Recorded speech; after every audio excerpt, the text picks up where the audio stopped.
Up, guys? You're listening to Confessions of a Gym Rat, getting you through the 9 to 5 as healthily and happily as possible. If you are watching on YouTube right now, I look quite interesting, I will say. I am fully glammed up, which only happens maybe once a year, if I'm lucky. I've got the lashes going, the full lip going. I'm glowing from side to side, but I'm in a sweatshirt and sweatpants, so the face doesn't really match the outfit, but it's okay. I had a photo shoot earlier today, so I am recording this on Saturday night. Very exhilarating. What is it? Is it from Friends? Is it Saturday or Friday? I think it's Saturday. You know, when Chandler comes in, he's like, Saturday night. Anyway, I did not mean to go on that tangent. I had a photo shoot today, so that's why I am in full makeup. And I thought to myself, it is freaking cold outside. Why don't you just do yourself a favor? Stay in, record the podcast. You'll look great for YouTube. But with that being said, I've been in clothes and outfits all day, and I want to wear my nice little Corona sweatshirt and my gray sweatpants and call it a night. So look up here. Eyes are up here. You know what I'm saying? Anyway, what a week. What a week it has been. I feel like last week was one of those weeks where I didn't get to catch my breath. My mom was on vacation all week. So I was like, I'll have a place to myself. I'll be able to relax, unwind, just be alone for a few days. Didn't really happen. I just slammed with stuff for work. A lot of t-shirt and merchandise orders that came in, which I'm super, super grateful for. So thank you to everyone who's ordering. And to bang those out. I got my personal training clients. I got a lot of things going on, So it was a busy week. It snowed here, kinda. I mean, apparently the majority of the U.S. is experiencing this ice storm. Is that what they're calling it? I don't know. We're just gonna call it an ice storm for the sake of our brains here. But apparently most of the U.S. has been experiencing that. I know I was on work calls with people from Texas who said it was sleeting, hailing, all sorts of crazy things. And people I know are out of power because Texas is there's few states like California. When it rains hard, they get in a frenzy. They don't know how to act. Texas, you see some frigid temperatures and they're like, what is going on? And the whole state shuts down. So that's, I guess, one bonus of living in Jersey is we're kind of prepared for most things.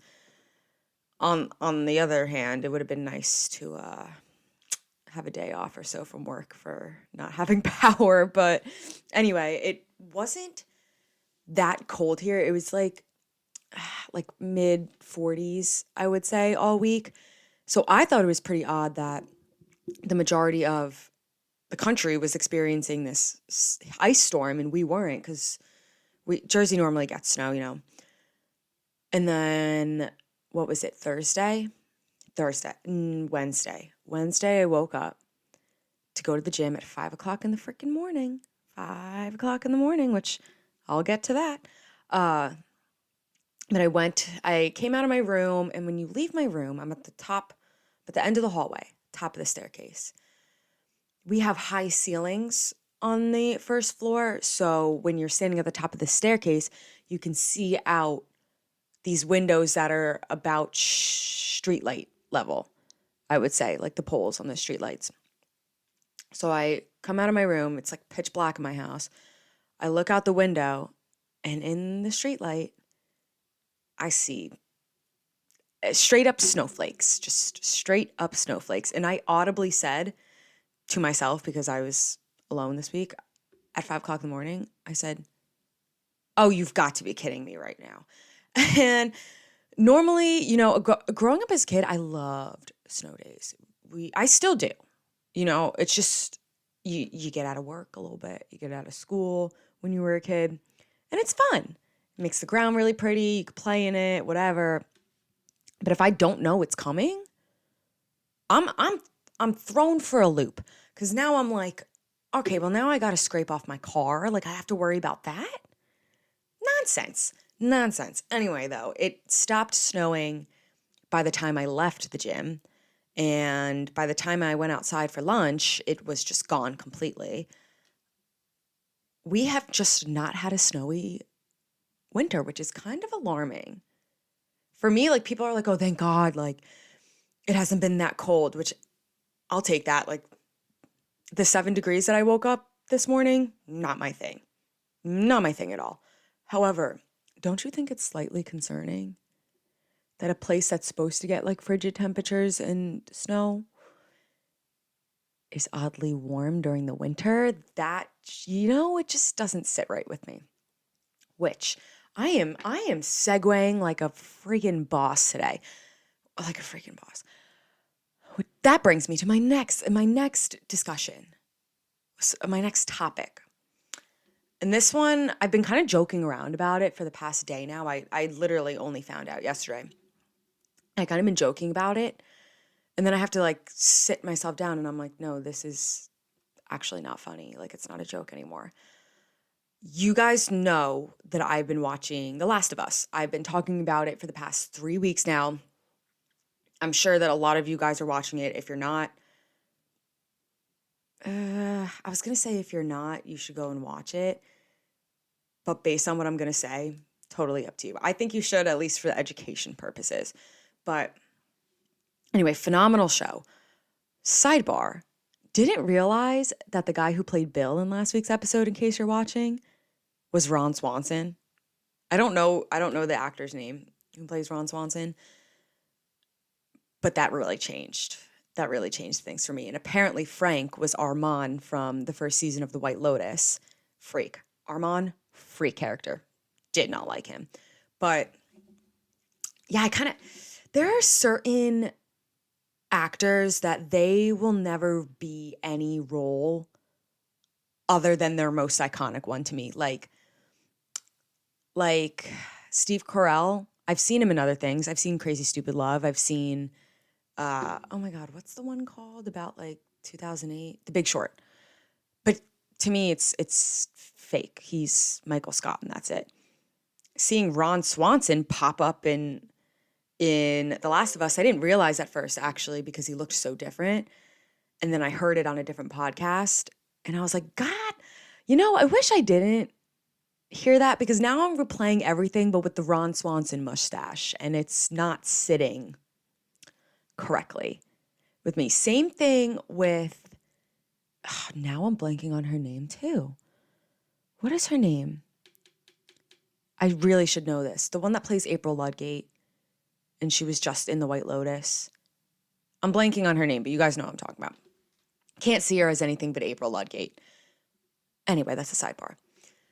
In case you have not been keeping up with The Last of Us, I'm going to give you a quick rundown. I know I've given it before, but this time, like, seriously, you guys have to pay attention. I swear, it's important. The Last of Us came out in 2012, 2013, 14, something like that. I don't know. I haven't played the video game.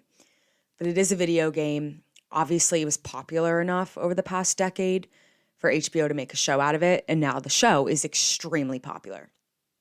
But the premise of the whole game/show is it starts off in the past, 60s, something like that.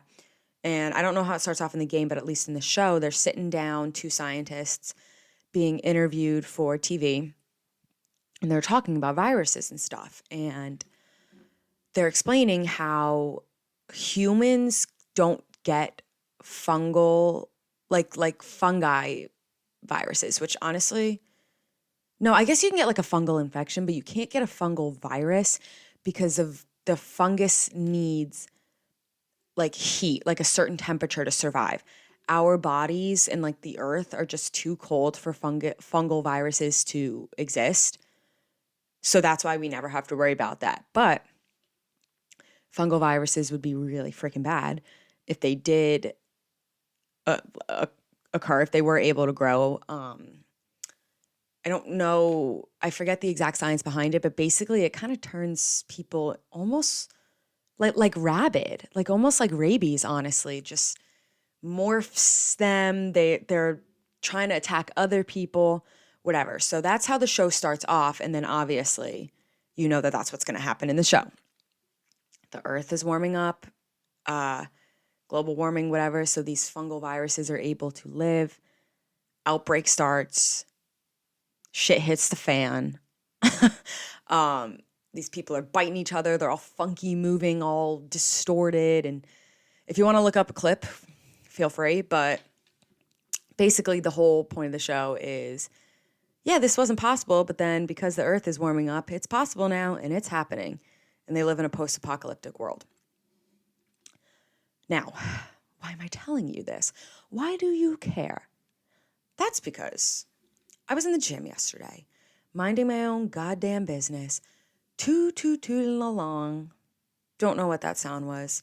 Just la la la. And I get a text from my friend Christian at work who just started watching the show. We talk about the show a lot. And all I see is like a preview. Like he sent me something and was like, this can't be real. Like, great. See you on the other side. So I open it.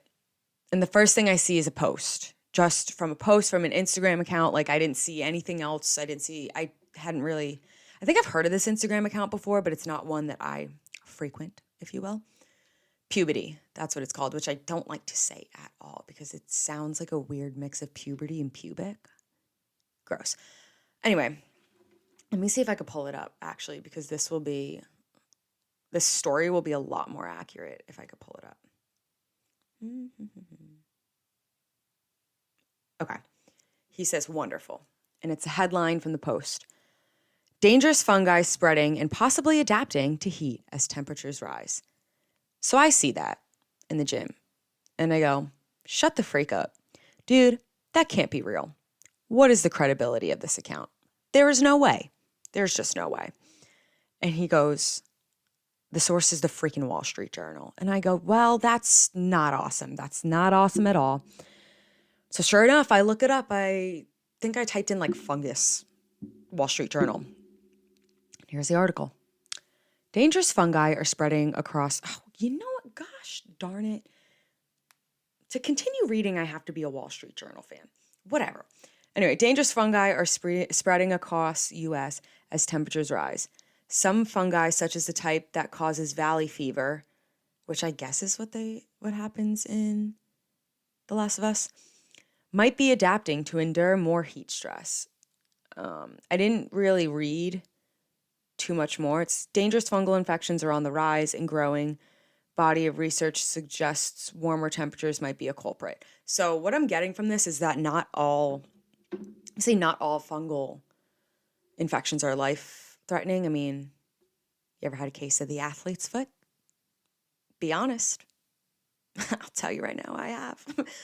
But like athlete's foot, that's a fungal infection.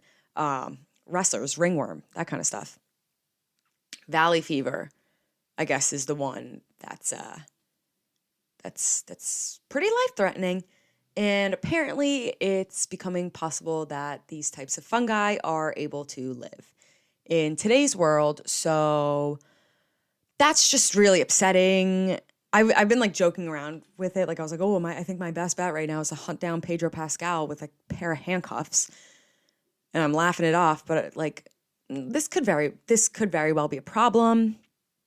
But until it's like confirmed that it is, I'm going to keep living my life because I think one pandemic was just enough for me to live through.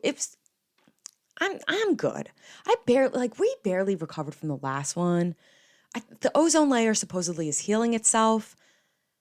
I can't really elaborate on that because you're talking to the girl that gave herself a migraine trying to watch Interstellar. Can't do it. I've told you guys about that.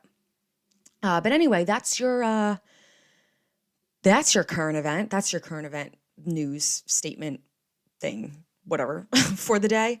But yeah, let's see. What else did I want to talk to you guys about? I wrote my things down this week. I think the first thing that I wrote down was literally weather, cold. There is a child screaming outside my window right now. I hope you guys couldn't hear that. I love children. They're so innocent. They're so pure. They're so unharmed. But I don't like the screaming. I'm not going to lie. I'm just being transparent. I don't like the screaming. But I think they're so... They represent so much hope. They're blank slates. Okay, anyway, that's not the point. Oh, my morning lifts. That's what I wanted to talk to you guys about. I had a very busy week this past week. If you're in the business field, you probably know what a QBR is, quarterly business review. Happens once a quarter. Team gets together. If you're not in the business world, in short, it's just a long team meeting to recap on the quarter. Anyway, that was this week for me. So I knew I was going to have late days and I have to personal train after work. So I didn't want my days to be ending at 10 o'clock. So instead of doing my workout after work like I normally do, I got my butt up. I got my butt up at 5 o'clock this morning to work out before work. Would I have loved the extra hour of sleep? Yes. But my brain was very turned on, I will say, by the time I got to work, so that was nice. And I try and explain to you guys all the time, like we're busy. We're all busy. We all have to work. We have families. We have friends. We might have more than one job like me. We have responsibilities. But you got to be disciplined and you got to find a way to make it work. Going to the gym at 5 o'clock this week was not ideal for me at all. It was freaking cold outside and dark and sad. But I needed to get it done, you know? So sometimes you just got to suck it up and roll with whatever. Be adaptable. Otherwise, if you're not adaptable, where are you expecting to get in life? You know, what are you like? Yeah, that's it. Anyway, last thing I wanted to talk about, there's been a lot that has happened in pop culture this week. Oh my God. Wait, hold on. This was not even on my list. I can't believe I almost went through this intro without mentioning this. Guys, the Jonas Brothers announced their album, and it's called The Album. Lot of stuff happened in the Jonas Brothers world this week, and I can't believe I almost forgot. I obviously need to tell you guys about it since I threw a little tantrum last week about not being able to go to their Walk of Fame thingy-majig. Sophie Turner was there. Yep, she looked great. And that hurt me. But we saw Nick Jonas's baby for the first time. They call her MM for short because she has like one of those like two first names and they're both M's. I don't think MM is cute. I think M would have been fine because then people might think like, oh, M, like Emily. That's all I have to say. Nick Jonas's baby was released to the world. I'm in denial that Nick Jonas is a father, so I kind of choose to ignore it. That's sad. But they did announce their albums coming out in May. I've heard that it's a little bit more like 70s vibes. I'm going to be honest, I haven't really listened to a lot of 70s music in my life, believe it or not. So I'm interested. I'm excited to see what they're doing, and I'm anxiously awaiting a tour date, and I hope that they don't use Ticketmaster because I'm done with Ticketmaster. Morgan Wallen also released his album date on the same day as the Jonas Brothers, and that was a lot. I was pretty overstimulated. That was a lot for me. His album's coming out in March, I believe. One thing at a time, and he released 3 more songs, and they don't miss. That's all I have to say. Otherwise, I'll probably get into my feels. He can write a song. He might only know how to write a song about 3 different topics, but he can do them, and they pull on my heartstrings, and I'm okay with that. But that's what's happened in the music sphere. Other than that, if you've been keeping up with football, the Eagles are going to the Super Bowl. And y'all know how I feel about the Eagles. And it's not not a positive feeling towards them. Honestly, pretty pissed that they're going to the Super Bowl. I knew we were going to lose to them 2 weeks ago, I guess now. But I really don't want them to even have a chance, whatever. But the Empire State Building decided to tweet that night. I caught it because I've been using Twitter probably more than I should lately. They just tweeted, like, they lit themselves. The Empire State Building, by the way, if you don't know, lights up different colors based on if there's like events going on. Like if the Giants are playing, they'll light up blue and red. Say the Mets win the World Series, something like that. They'll light up blue and orange. You get my point. They lit up green and white and tweeted that they did it for the Eagles. And quite literally, hell in the tri-state area broke loose.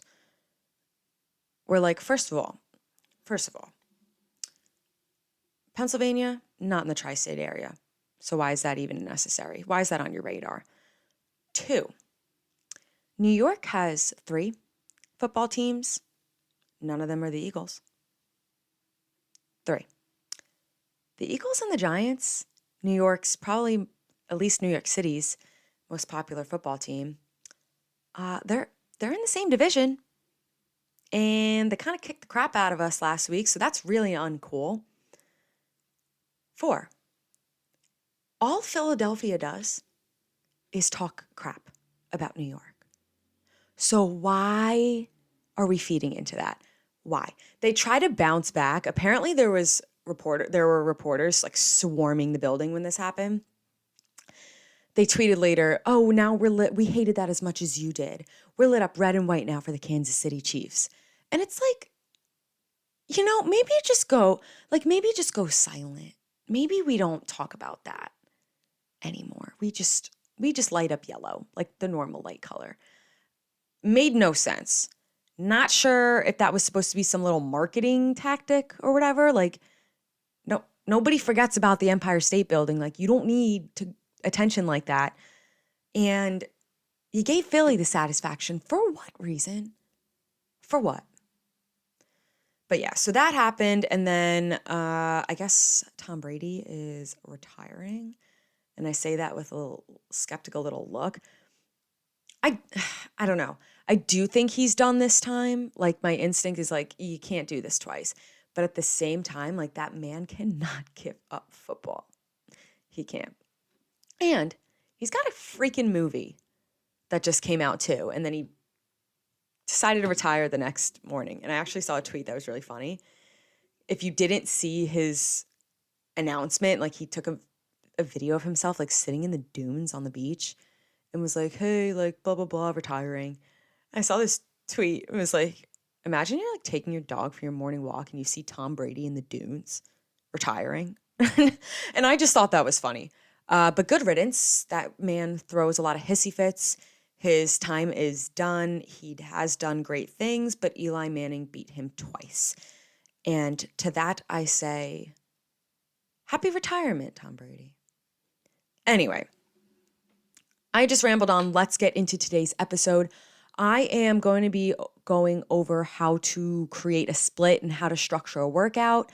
And then I have an interview today with my longtime friend, Alex Esposito. He's a former Rutgers wrestling athlete, and now he's in grad school, but also has his real estate license. So we covered a lot of different stuff, what it was like training and eating as a heavyweight wrestler. By the way, I don't think we mentioned this in the interview, but in case you guys don't look him up when the time comes, he's so large that I was wearing open-toed shoes on the 4th of July 2 years ago, and all he did was step back on my foot by accident, and my big toenail just popped right off, and it was awful, and I was bleeding, and it hurt a lot. That's how big Espo is. But anyway, that is at the end of today's episode, so without further ado, let's jump into things. Okay, let's get into highlights for this week, and I am super excited to share this with you guys because I hit a bench PR. Moment of silence.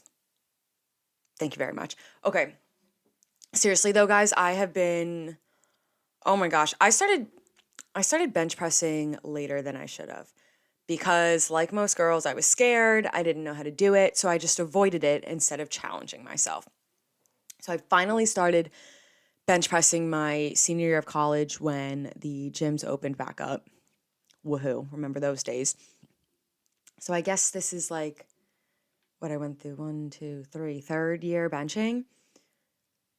I really wanted to hit 135 last year, but I was like, it wasn't feasible. Like it wasn't in the line of sight. So I was like, you know what? Next bulk, when I'm fueled up, when I'm eating a lot, when I have more power and strength, we're going to do it. And then I got my car accident in August and my chest was pretty banged up from the seatbelt and all that. I think there was like a slight pull. So I didn't work out chest for a little bit because it hurt this side. Any sort of like, even some shoulder movements I had to be careful with. But I was like, damn, this is going to set me back because my bench is my least strong lift to begin with. So not practicing it like will set me back pretty drastically. And so that was what, September? This week, a few days ago, I hit 130. Easy money. That went down and up like nobody's business. I did try for 135. It was my 5th set.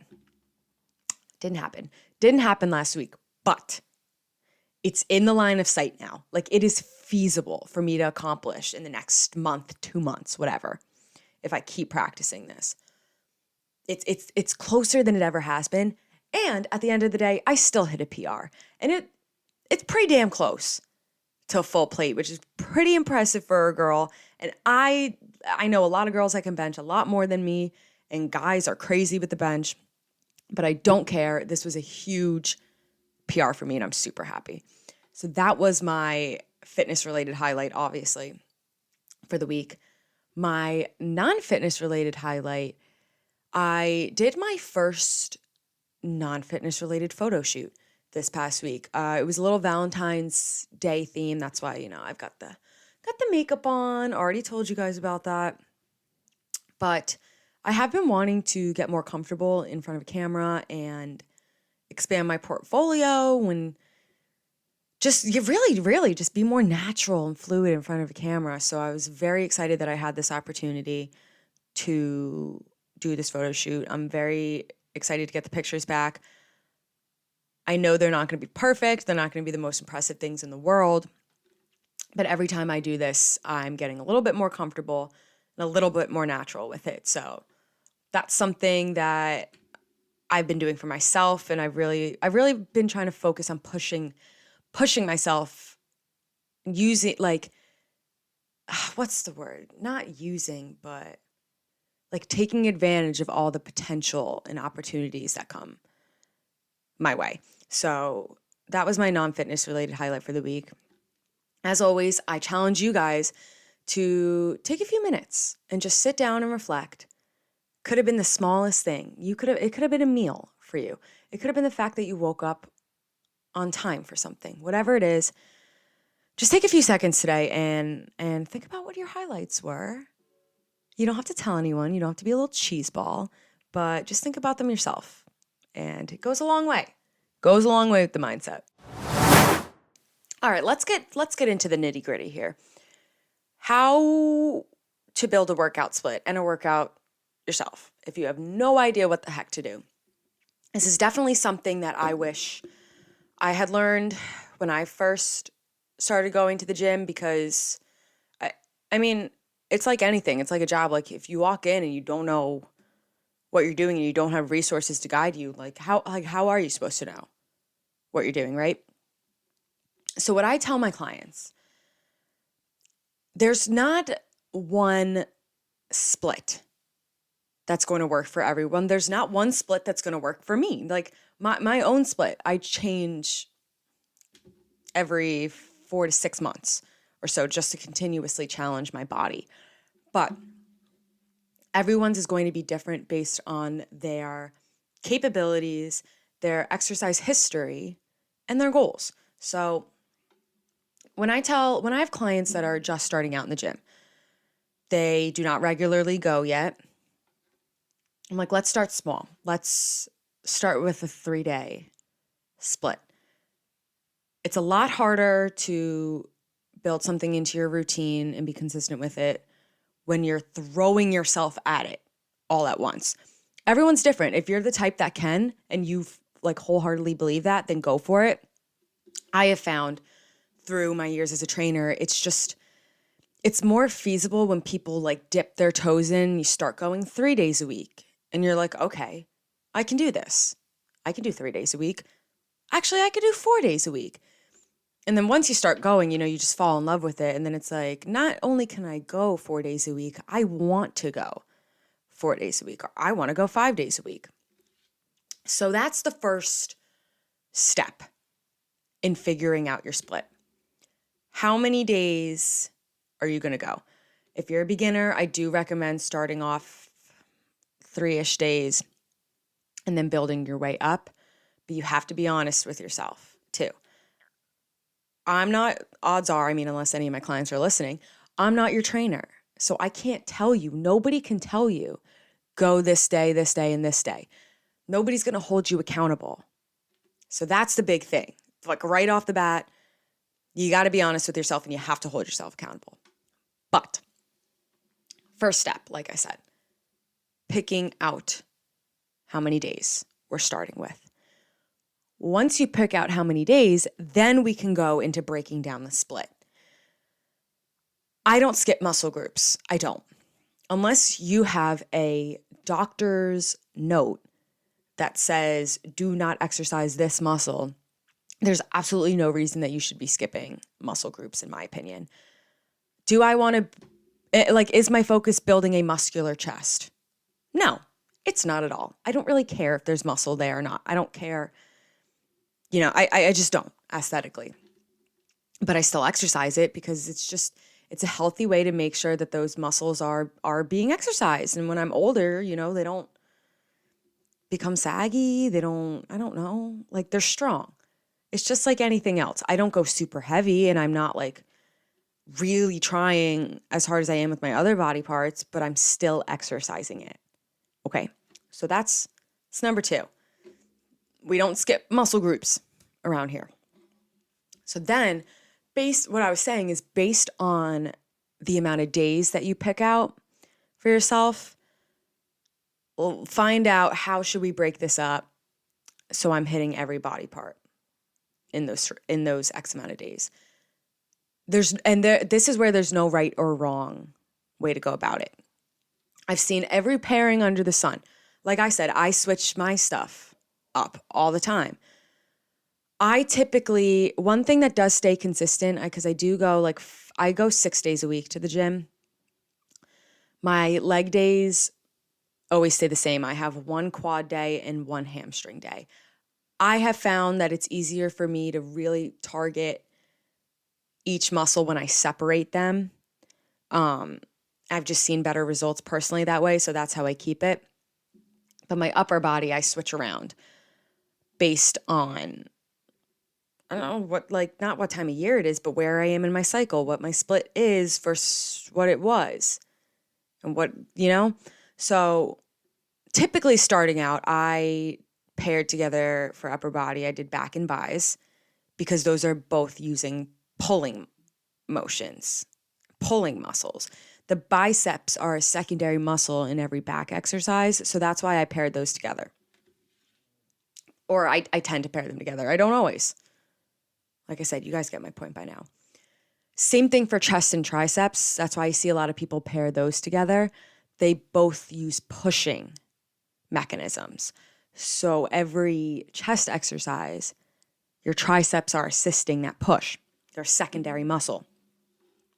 With that being said, we want to make sure that we're changing up our split 2-3 times a year at least, just so we're continuously challenging our body.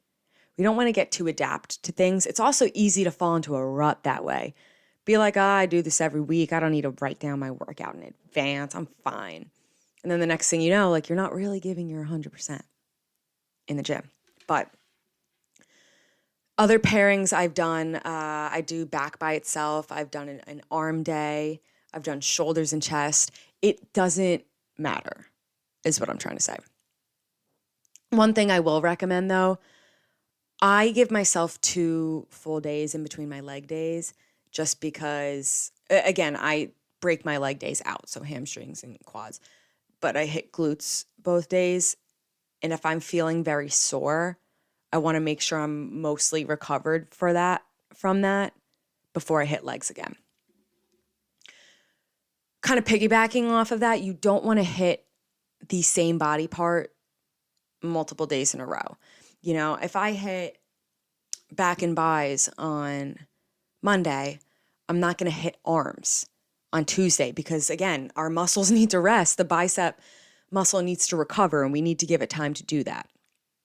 When I started going to the gym, I firmly believed that I needed to do glute exercises every single day or I wouldn't ever have a chance at being slim thick. And I essentially was doing myself more harm than good. I was not really focusing on the exercises that count, but I wasn't allowing my glute muscles to recover because I was exercising them every day. So coming up with a split isn't as daunting, really, as it seems.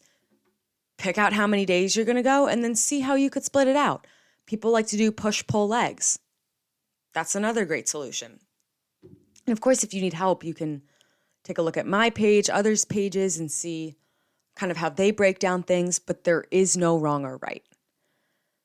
If you want to build emphasis on a certain muscle group, I would suggest isolating that and making its own day.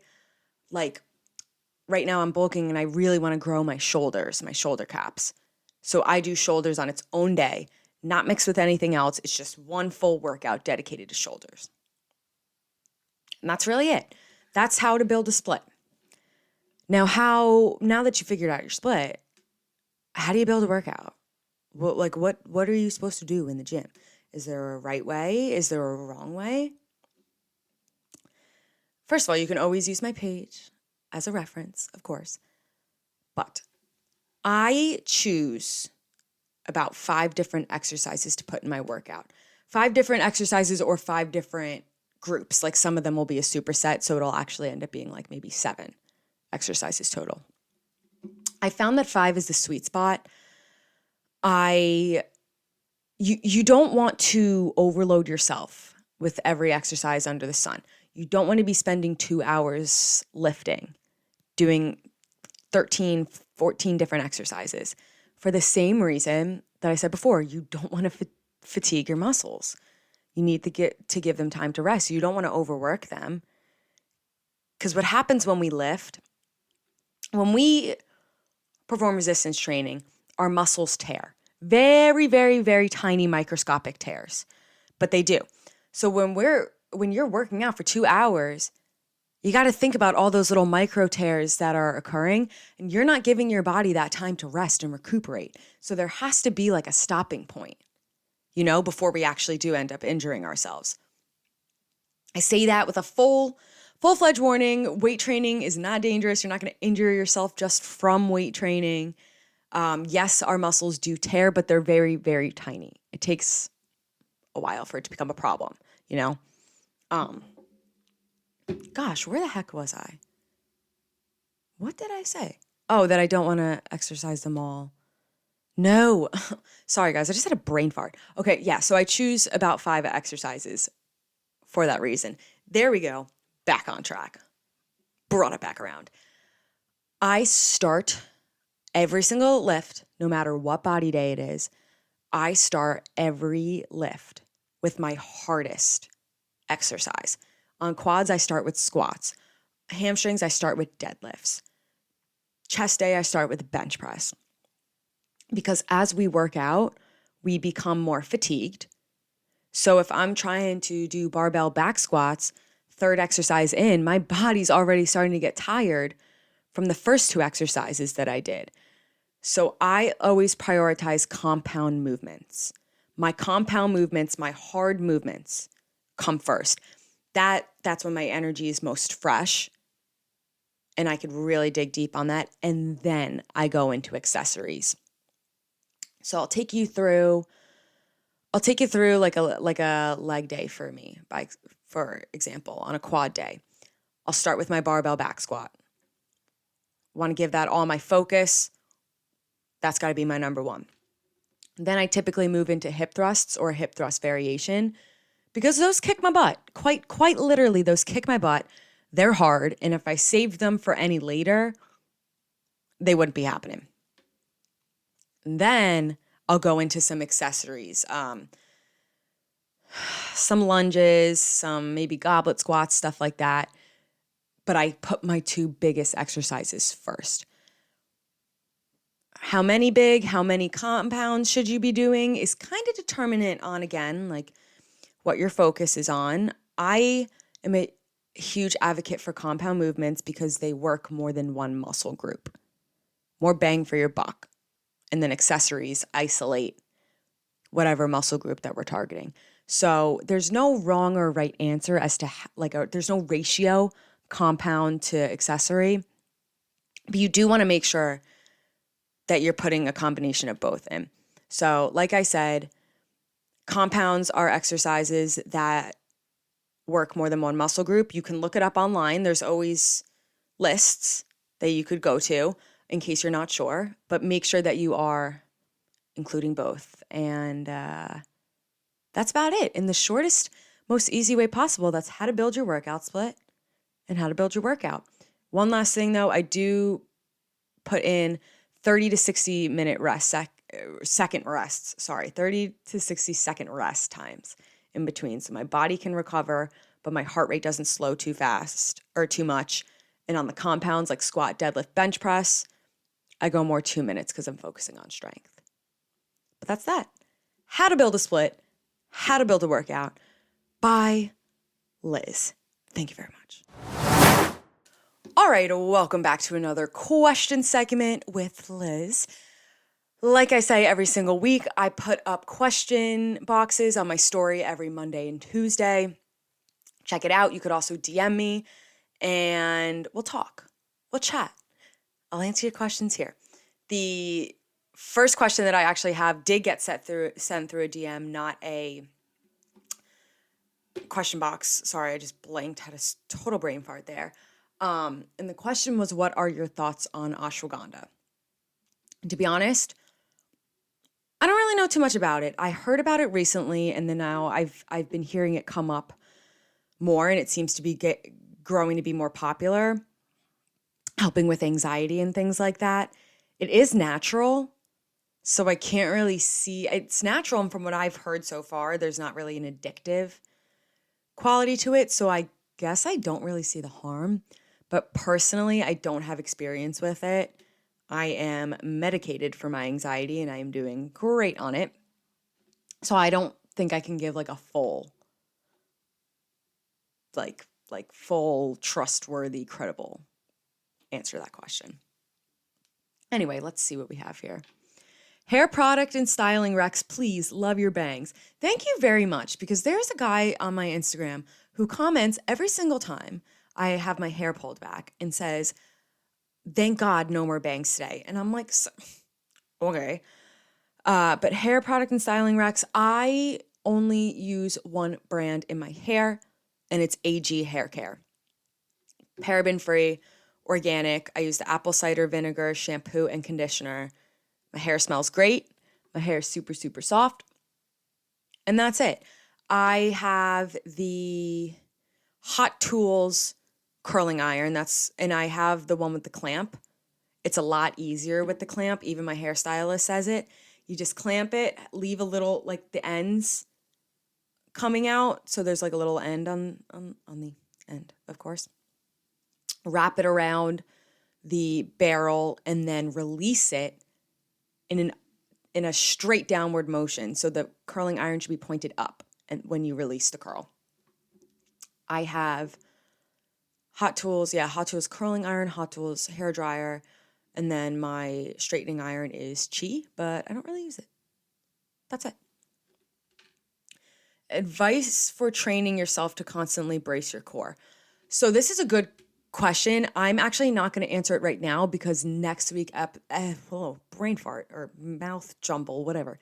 Next week's episode is going to be focused on that. So stay tuned, and that's going to be all next week. Not a question, but you have really pretty eyes. Well, thank you very much. They're hazel. What yo genes looking like? LOL, like ethnic background or genetic ancestry. Okay. I am 50% Chinese and 50% Italian. A lot of people think I'm Latina, and I'm not. Wish I was, though, because my hips would be moving in different ways on the dance floor. But no, 50% Chinese and 50% Italian. What is the hardest part of influencing and working a 9 to 5? The hardest part is, like, when my 9 to 5 is over, I'm not done. I still have more to go. And I'm a very go, go, go person. So it doesn't really hit me until I get home at night and I'm like, God, I'm tired. And people from work sometimes like don't really understand. Like, no, my day isn't done when 5 o'clock hits. Like, I have more to do. So it's just like there's a lack of free time during the week and that sucks. But it's worth it because I love doing this stuff. I really do. And our last question for this week. Carnivore diet versus vegan diet. What have you seen from other people's experiences or your own?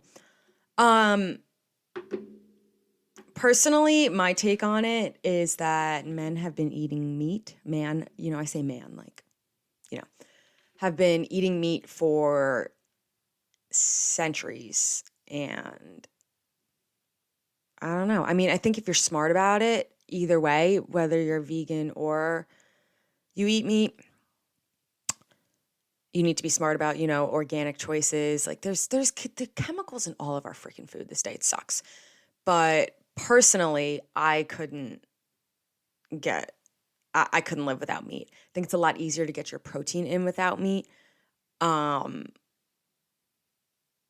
I don't know. I don't know enough people that have been vegan like long enough, like have seen them be vegan from a young age going into their older ages and see how it affects, their bones and all that kind of stuff. So I think that will be very interesting to see by the time like we get older, since obviously people from our generation are vegan and have been vegan. I don't think that there's like enough time has really passed yet to give a good study on it. But my take personally is I eat meat. I love animals. I really, really do. I just try not to think about it. And I honestly really just eat chicken. They're kind of ugly anyway. I'm sorry, that was mean. But yeah, no, that's my take. I'm trying to think if there's anything else. I think that if you're vegan, you really need to focus on prioritizing getting your protein in because it is hard. And I would definitely recommend getting protein supplements if you're vegan. But that's it. That's it for questions this week.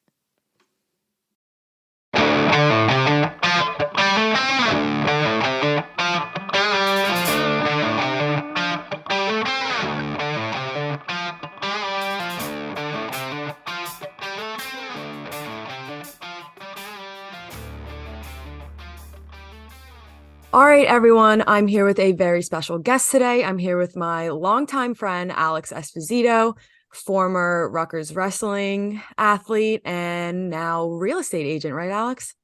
All right, guys, that pretty much sums up this week's episode of Confessions of a Gym Rat. I hope you enjoyed this week's interview. Next week, I'll be back and we'll talk about some more exciting things. Good week ahead, guys. Good vibes. Get through the 9 to 5. I know you could do it, and we will be back next week. Make sure to follow me on Instagram and TikTok at Lifts with Liz, and you could also find this podcast on YouTube. Same username. I will talk to you guys next week.